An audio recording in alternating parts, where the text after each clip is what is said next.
Selamat siang semuanya.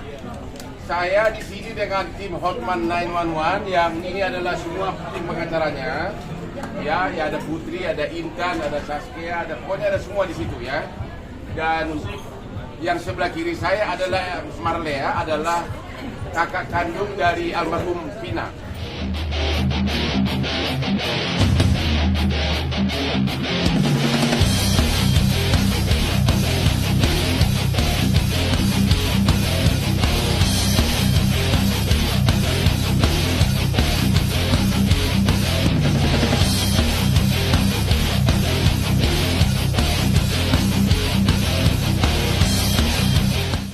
Pokoknya ada semua di situ ya. Dan yang sebelah kiri saya adalah Marlea, adalah kakak kandung dari almarhum Vina. Ya, kakak kandung dari almarhum Vina.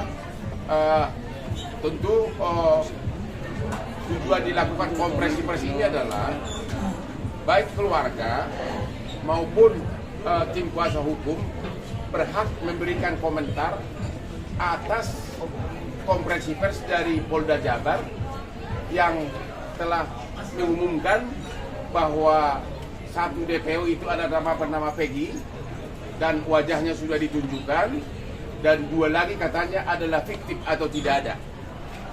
Itulah setahu kami konferensi pers dari Polda Jabar. Okay? Dan untuk menentukan sikap tersebut, bagaimana tanggapan keluarga dan tanggapan kami, maka pertama saya kasih dulu jawabannya kepada Ibu Marlea sebagai kakak kandung dari Marlina selaku kakak kandung dari Vina almarhum. Yang pertama, ya ada tisu nggak sih, udah kepanasan ya? Emang cewek nggak ada yang pakai tisu kan? Nah gitu, pintar kamu. Oke.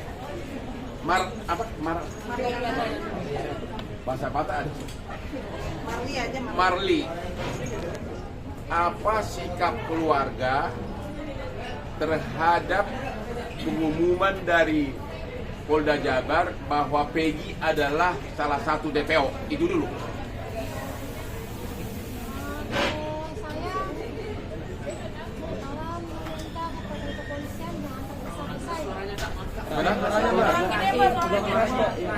Gak ada mic ya? Gimana? Jangan tergesa-gesa lah.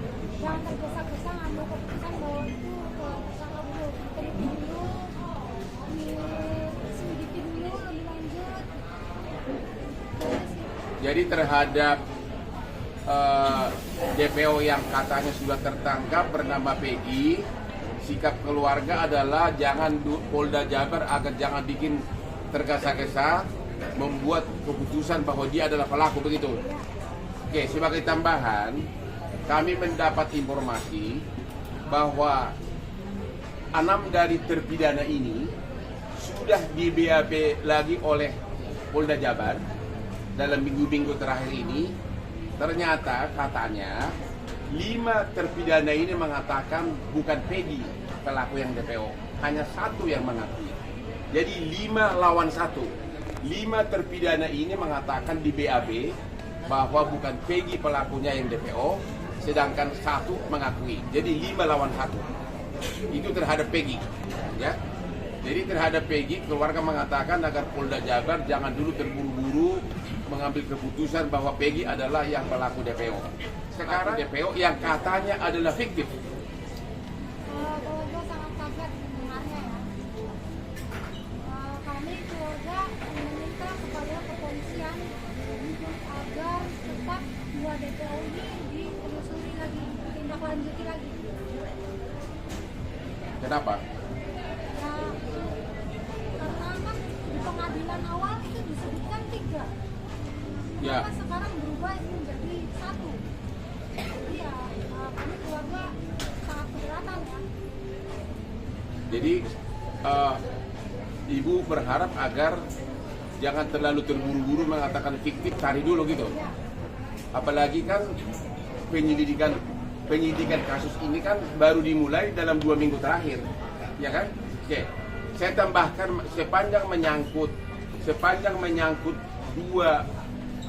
pelaku DPO yang dibilang fiktif ini menjadi banyak bukti hukum atau BAP yang bervariasi. Oke.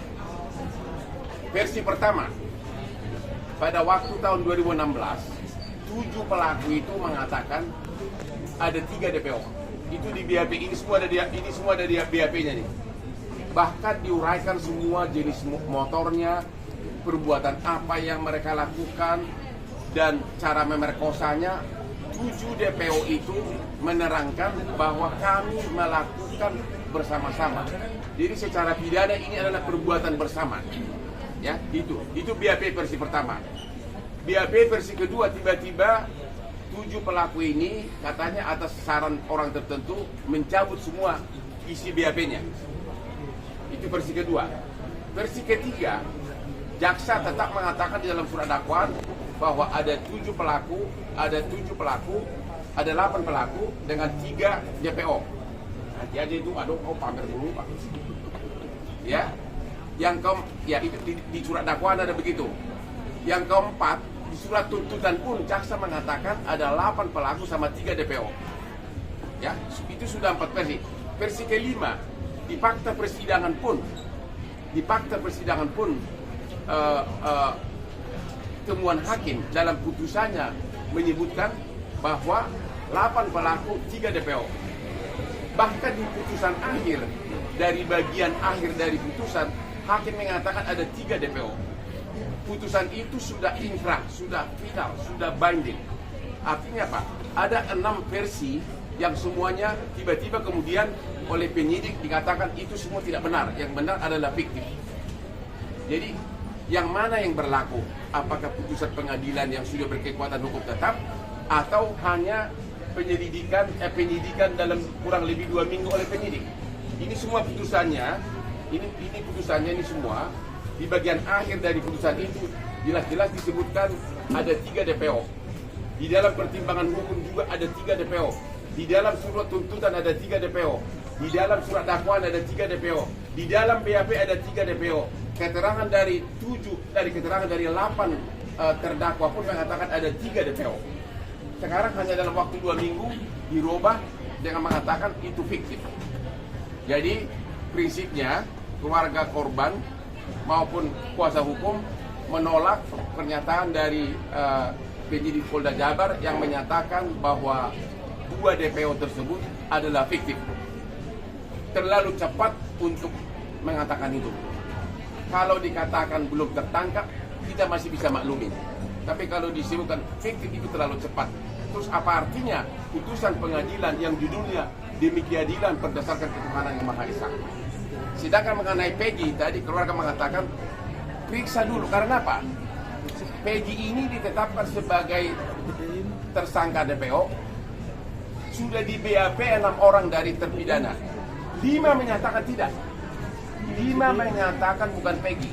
Hanya 1 yang menyatakan Peggy. Artinya 5 lawan 1. Jadi mana yang benar?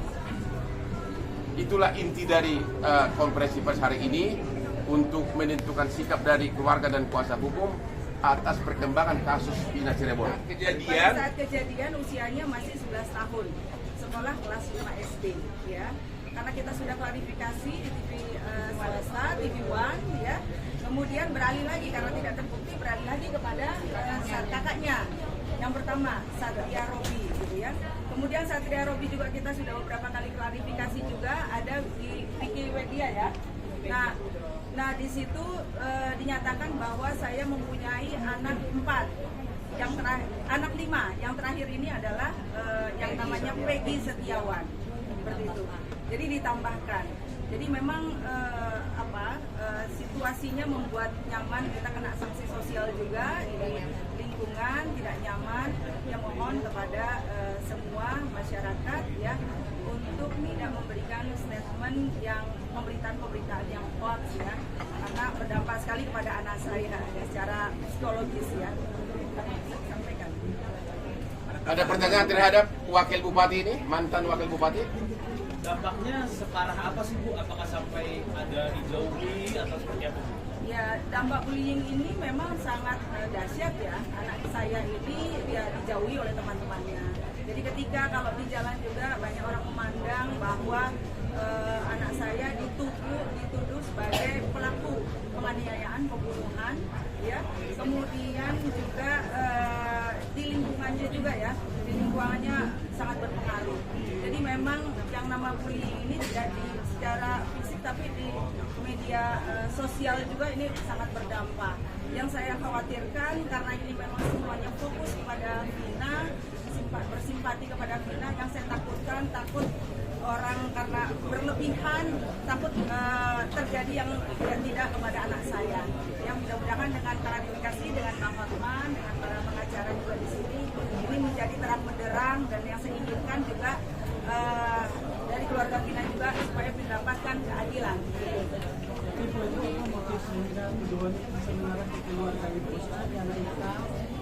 Saya nggak tahu ya, ini kenapa pemberitaan ini bisa karena memang dari nama ya, cuma hanya saja memang ada kemiripan nama ya, tapi sesungguhnya anak saya juga dipanggilnya Rama bukan Dani ya. Itu pun juga Satria Robi Saputra ini ya panggilnya Satria bukan Robi, seperti itu. Sebagai tambahan dari keluarga, kami keluarga besar Ibu Wahyu Ciptaningsih benar-benar bersemangat, benar-benar pengen berharap Vina dapat keadilan. Sehingga apa yang terjadi, yang membawa kakaknya Vina hadir di tempat ini itu adalah Ibu Wahyu sendiri. Jadi kami dari Cirebon pagi tadi menjemput terlebih dahulu kakaknya Vina hadir di sini. Jadi kami juga sangat berharap kasus Vina ini cepat terbongkar, terang benderang. Kira-kira seperti itu teman. Masih ada pertanyaan? Sudah? Ya.